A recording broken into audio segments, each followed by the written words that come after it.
Pada menjunjung titah perintah ke bawah Duli Yang Maha Mulia Paduka Seri Baginda Sultan Haji Hassanal Bolkiah Muizzaddin Wad Daulah Ibni Almarhum Sultan Haji Omar Ali Saifuddin Saadul Khairi Waddin Sultan dan Yang di-Pertuan Negara Brunei Darussalam. Dengan ini dimaklumkan bahawa ke bawah Duli Yang Maha Mulia Paduka Seri Baginda Sultan dan Yang di-Pertuan Negara Brunei Darussalam telah mengurniakan titah perkenan bagi pelantikan Yang Mulia Awang Haji Mas Wadi bin Haji Mohsin Timbalan Setiausaha Tetap Dasar dan Pengurusan menjadi Setiausaha Tetap Kementerian Kesihatan.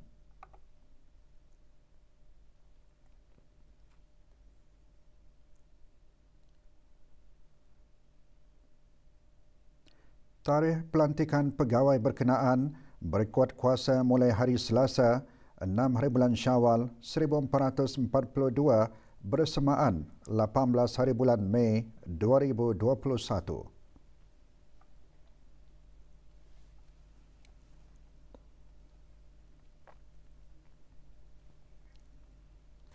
Pada menjunjung titah perkenan ke bawah Duli Yang Maha Mulia Paduka Seri Baginda Sultan Haji Hassanal Bolkiah Muizzaddin Wad Daulah Ibni Almarhum Sultan Haji Omar Ali Saifuddin Saadul Khairi Waddin, Sultan dan Yang di-Pertuan Negara Brunei Darussalam dan merujuk kepada siaran media Jabatan Perdana Menteri bertarikh 27 April 2021 mengenai penangguhan sementara kebenaran kemasukan dan keluar negeri bagi Republik India.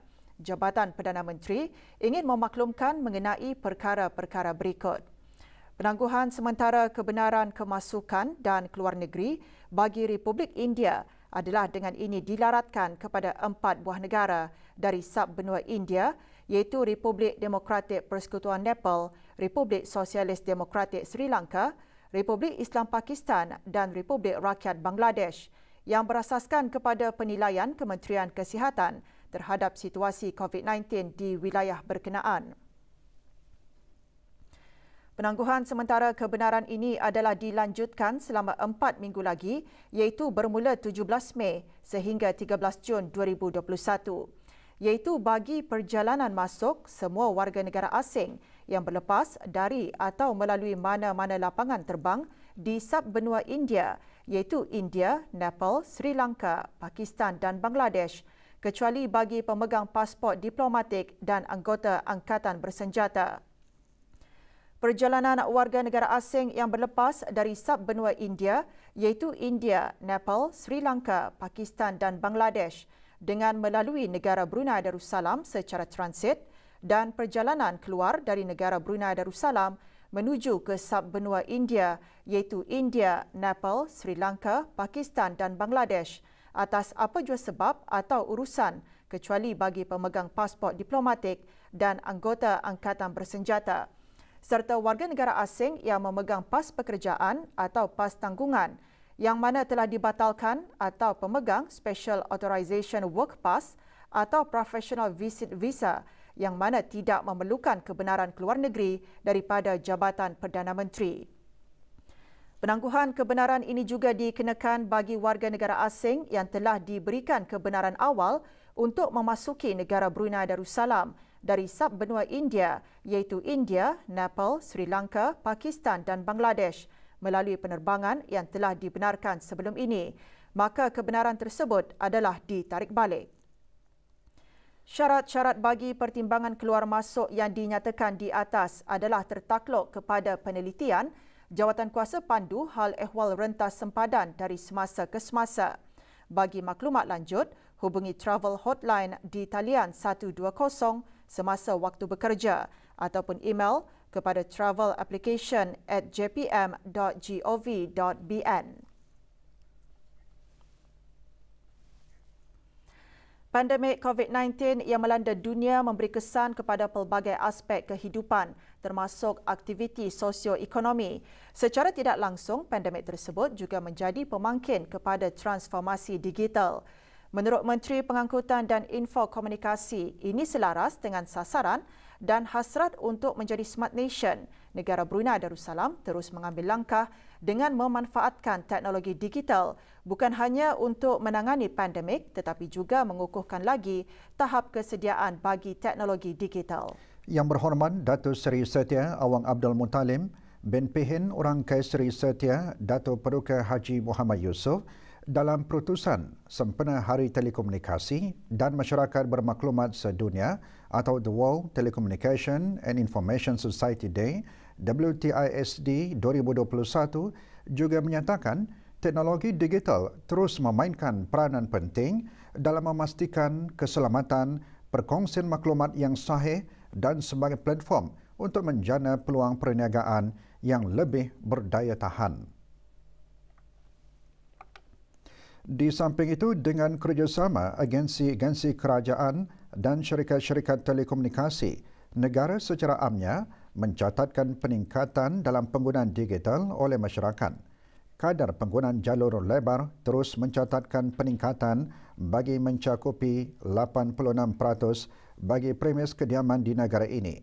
Kualiti perkhidmatan juga terus mencatatkan peningkatan dari 70% kawasan kepada 99% kawasan di negara ini mempunyai liputan 3G dan 4G dengan beberapa kawasan telah mempunyai liputan 4G+. Pelan Indung Ekonomi Digital 2025 yang telah dilancarkan tahun lalu menggariskan hala tuju bagi kesan perubahan digital yang merangkumi pelbagai ekonomi. Perkembangan teknologi digital antaranya cyber security dan 5G merupakan bidang utama bagi fokus yang akhirnya akan dilaksanakan di negara ini untuk memperkasa inovasi dan memacu perkembangan yang berdaya tahan. Dalam pada itu, selaras dengan perkembangan transformasi digital, Cyber Security Brunei CSB sebagai agensi kebangsaan bagi cyber security yang memantau dan menyelaras usaha dalam menangani ancaman cyber security serta jenayah siber. Penubuhan CSB adalah tepan pada masanya memandangkan adalah menjadi keutamaan bagi memastikan persekitaran siber yang selamat dan terjamin. Dalam meneroka potensi dan peluang dalam teknologi 5G, negara telah memulakan projek rintis 5G pada 3 April lalu yang bertujuan untuk memperlihatkan persekitaran berdasarkan teknologi 5G, mempromosikan nilai dan potensi teknologi berkelajuan tinggi dan meningkatkan kesedaran untuk menggalakkan penggunaan teknologi tersebut. Menteri Pengangkutan dan Infokomunikasi menegaskan, semasa negara berusaha ke arah Smart Nation, transformasi digital hanya akan dapat dilaksanakan dengan penglibatan dan sokongan dari semua pihak yang berkepentingan. Jelasnya lagi, pendekatan Whole of Nation Approach akan menjadikan masyarakat yang bersedia dengan digital dan masa depan yang mampu memanfaatkan peluang serta tabah menghadapi cabaran. Pendekatan tersebut selaras dengan tema ASEAN 2021, We Care, We Prepare, We Prosper. Sambutan Hari Telekomunikasi dan Masyarakat Bermaklumat Sedunia tahun ini membawakan tema Accelerating Digital Transformation in Challenging Times.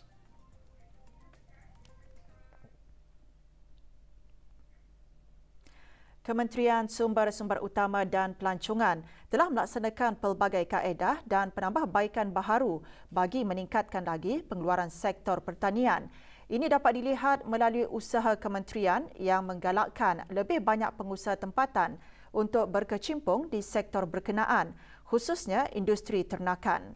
Pada tahun 2020, seramai 794 orang pengusaha ternakan di seluruh negara bergian dalam industri ternakan dengan melibatkan kawasan seluas 4,778.53 hektar.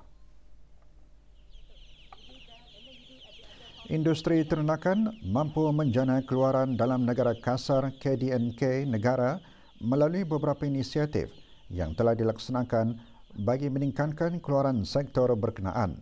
Salah satu daripadanya menggunakan sistem reban ayam tertutup. Menerusi sistem ini, ia berupaya memberikan pengeluaran yang berganda di samping menghasilkan ayam pedaging yang berkualiti. Penyumbang terbesar industri ternakan tahun lalu ialah ayam pedaging dengan meningkatnya pengeluaran sebanyak 7.24% kepada 26,364.82 tan metrik, yang merupakan tahap keluaran yang paling tinggi pernah dicapai oleh negara dengan nilai sebanyak 114.00 juta ringgit. Penyumbang kedua terbesar ialah makanan ternakan dengan pengeluaran tempatan sebanyak 63,368.20 tan metrik bernilai 49.88 juta ringgit. Industri daging pula adalah penyumbang terbesar ketiga industri ternakan. Jumlah keluaran daging kerbau dan lembu bagi tahun 2020 meningkat sebanyak 46.67% kepada 2,148.75 juta tan metrik dengan nilai 42.16 juta ringgit. Kementerian Sumber-Sumber Utama dan Pelancongan akan sentiasa mengalu-alukan dan secara berterusan memberikan galakan, bimbingan dan dokongan dalam menjayakan aktiviti penternakan di negara ini, khususnya golongan belia bagi menceburkan diri dalam bidang ternakan. Di samping itu, Jabatan Pertanian dan Agri Makanan juga mengadakan program dokongan dan bantuan kepada pengusaha pengeluaran ayam pedaging, khususnya dalam menjamin sekuriti makanan ternakan di negara ini. 7 kes aktif masih menerima rawatan di Pusat Pengasingan Kebangsaan dengan 2 kes sembuh. Kementerian Kesihatan dalam siaran akhbarnya mengenai perkembangan terkini situasi jangkitan COVID-19 di negara Brunei Darussalam memaklumkan tiada kes jangkitan baharu dicatatkan hari ini. Sementara itu, jumlah keseluruhan kes kekal 232 kes dengan kes sembuh 222.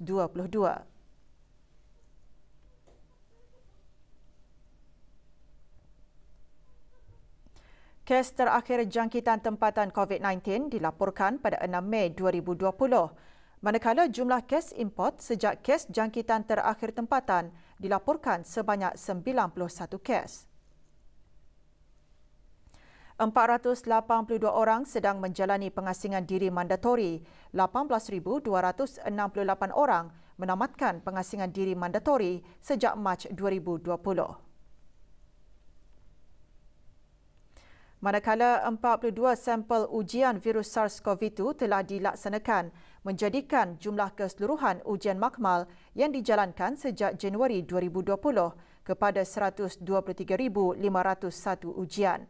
Maklumat lanjut dan perkembangan terkini layari laman sesawang Kementerian Kesihatan dan talian Kesihatan 148. Warga negara asing yang berada di negara ini berpeluang menyambut Hari Raya Aidilfitri. Ikuti bahan beritanya dan bahan-bahan berita dalam negeri yang lainnya selepas petikan titah ini.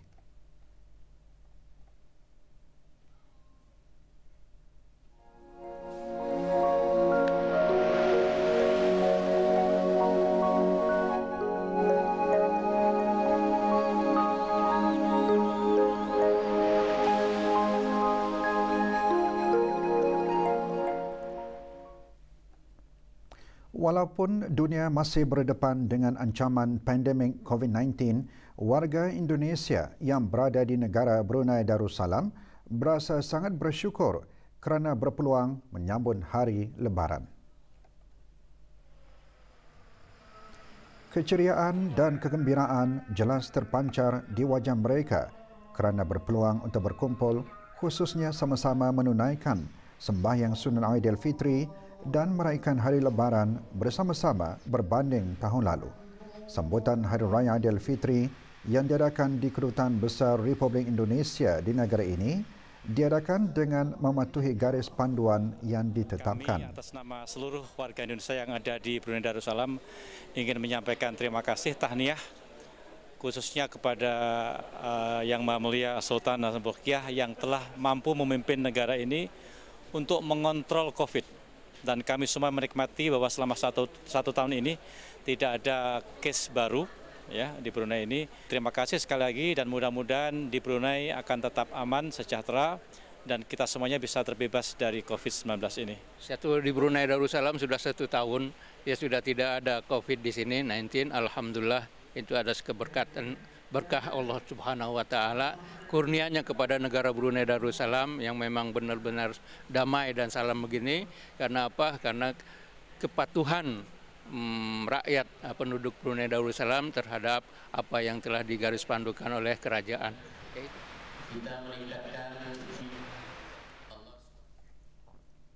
Kemeriahan sambutan Hari Raya Aidilfitri di negara ini mungkin akan meninggalkan kenangan yang sukar dilupakan kepada sesiapa pun, terutama rakyat asing, khususnya para pelajar antarabangsa yang sedang mengikuti pengajian di negara ini.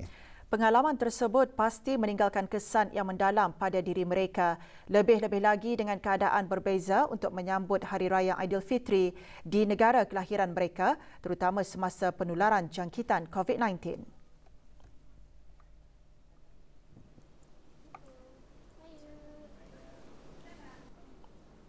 Walaupun sambutan Hari Raya di negara ini dengan beberapa buah negara jiran tidak jauh berbeza, namun keunikan Aidilfitri tetap ada.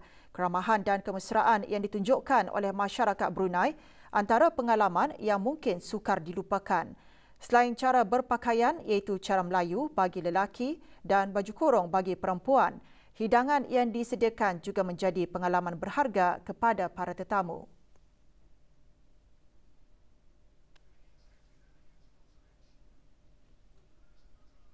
Merasa sedih sebab ni tahun pertama tak dapat raya, tapi there's always a blessing lah, ada hikmah mungkin, dan dapat experience raya pertama di Brunei Darussalam, solat raya di Brunei macam mana, datang ke rumah orang macam mana. Beraya di Brunei pun dengan kawan-kawan, rasa macam family. And also kawan-kawan Brunei ajak datang open house, so I feel so welcome. So rasa macam di family lah. I'm pleased and happy that I get to spend and experience Raya in Brunei because the Raya situation here is somewhat similar but different. Alhamdulillah, even though my family is not here, I have my friends with me. They feel like family to me, so Alhamdulillah, my Raya was fruitful. One difference I can point out is if beraya dekat sini dengan kawan, kita konvoy kan, naik sama kereta pergi rumah kan. Selain tradisi ziarah menziarahi sesama keluarga dan sahabat handai, ucapan selamat Hari Raya juga menjadi pengganti diri bagi yang tidak berpeluang untuk bersua muka di Syawal ini. Auda, kami kongsikan beberapa ucapan Hari Raya Aidilfitri. Allahu Akbar, Allahu Akbar, walillahil hamd. Kami daripada Rabita Antarabangsa Alumni Al-Azhar Brunei Darussalam mengucapkan selamat Hari Raya Aidilfitri. Maaf zahir dan batin. Selamat Hari Raya Aidilfitri. Maaf zahir dan batin. Maaf zahir dan batin. Maaf zahir dan batin. Maaf zahir dan batin. Maaf zahir dan batin. Allahu Akbar, Allahu Akbar, Allahu Akbar. Saya mewakili keluarga Haji Abdullah bin Ibrahim ingin mengucapkan Selamat Hari Raya Aidilfitri. Maaf zahir dan batin. Kami dari Family FM dari Kampung Sungai Akar ingin mengucapkan selamat Hari Raya.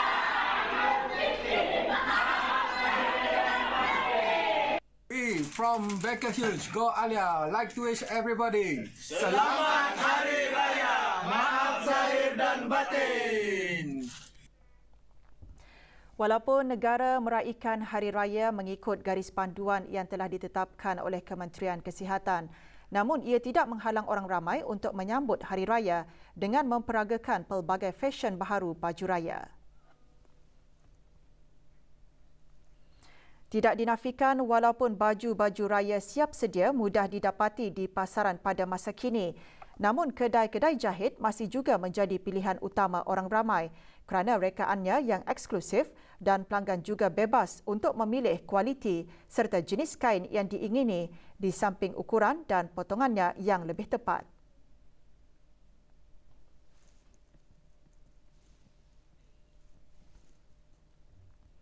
Dalam tinjauan kru RTB ke kedai-kedai jahit di sekitar daerah Brunei dan Muara, tahun ini kedai-kedai berkenaan menerima tempahan menjahit baju raya lebih banyak berbanding pada tahun lalu.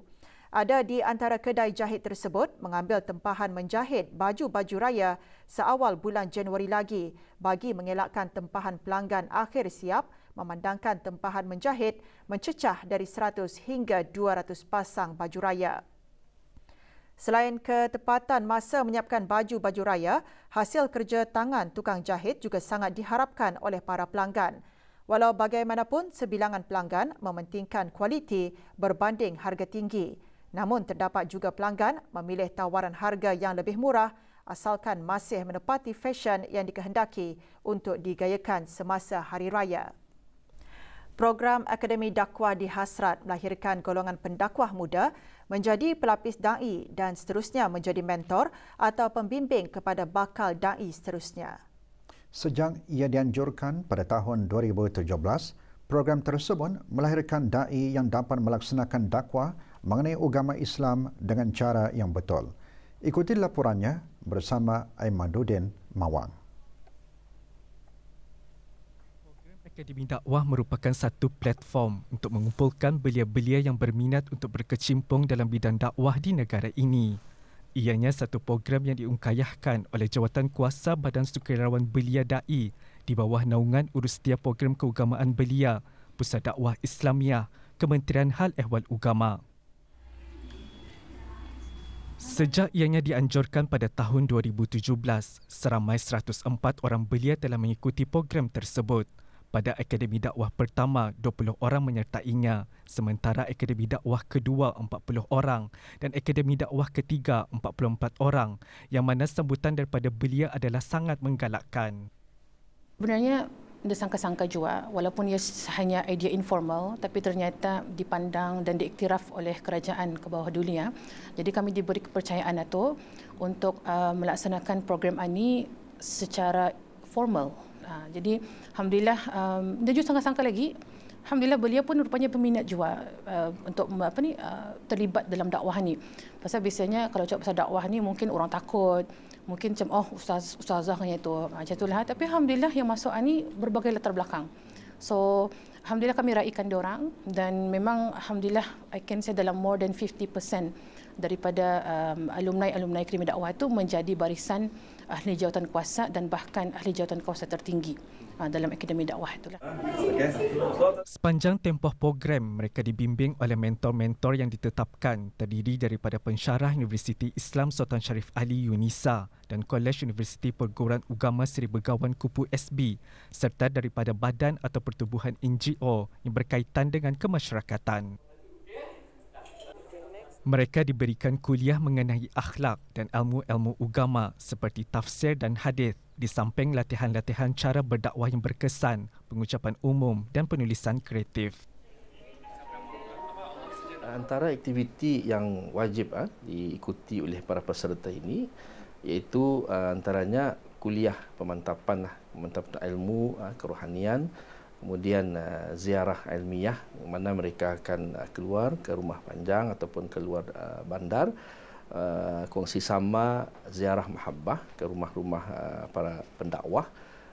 Juga mereka mengikuti seminar perdana yang mana dihadiri dijemput para belia, penuntut-penuntut sekolah serta orang kurang pendengaran yang dijemput untuk sama-sama mendapat manfaat ilmu. Ikuti laporan seterusnya esok, temu bual bersama beberapa da'i mengongsikan pengalaman mereka menyertai program tersebut. Laporan Aimaduddin Mawang untuk Berita RTB.